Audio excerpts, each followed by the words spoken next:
What is the advantage of petitioning for immediate relatives over preference categories? My name is Erick Widman, and I'm an immigration lawyer and the founder of Passage Immigration Law. When it comes to U.S. immigration, the process can sometimes be complex, lengthy, and filled with uncertainty. One of the key aspects to understand is the difference between petitioning for an immediate relative and applying under the preference categories of the visa bulletin.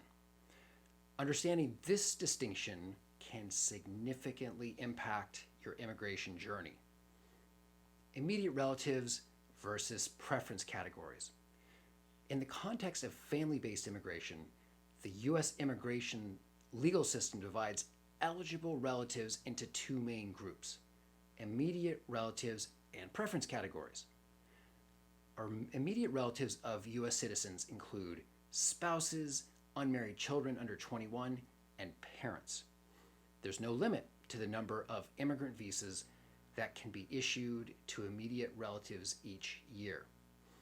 On the other hand, the preference categories include adult children, married and unmarried, and siblings of U.S. citizens, as well as spouses and unmarried children of lawful permanent residents.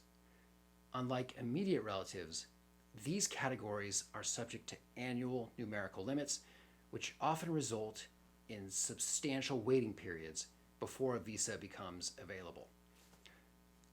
The benefit of avoiding the preference categories. So why is it beneficial to petition for an immediate relative instead of applying under the preference categories? The answer lies primarily in the waiting time. For those in the preference categories, the wait can be quite lengthy, sometimes quite often extending to years or even decades, particularly for countries with high demand for visas.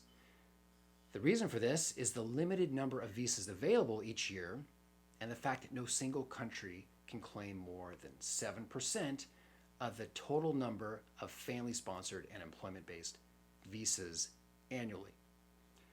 In contrast, immediate relatives are not subject to these numerical limits. This means they can avoid the long waiting periods associated with the visa bulletin and preference categories. Once their petition is approved, they can proceed to apply for an immigrant visa or adjust status to become a lawful permanent resident, provided they meet all the other eligibility requirements. Conclusion: while every immigration case is unique, should be evaluated on its own individual merits, petitioning for an immediate relative can often be a more straightforward and quicker path for obtaining an immigrant visa or green card compared to the longer wait and the additional requirements of the preference categories. Let us know if you have any questions, and take care.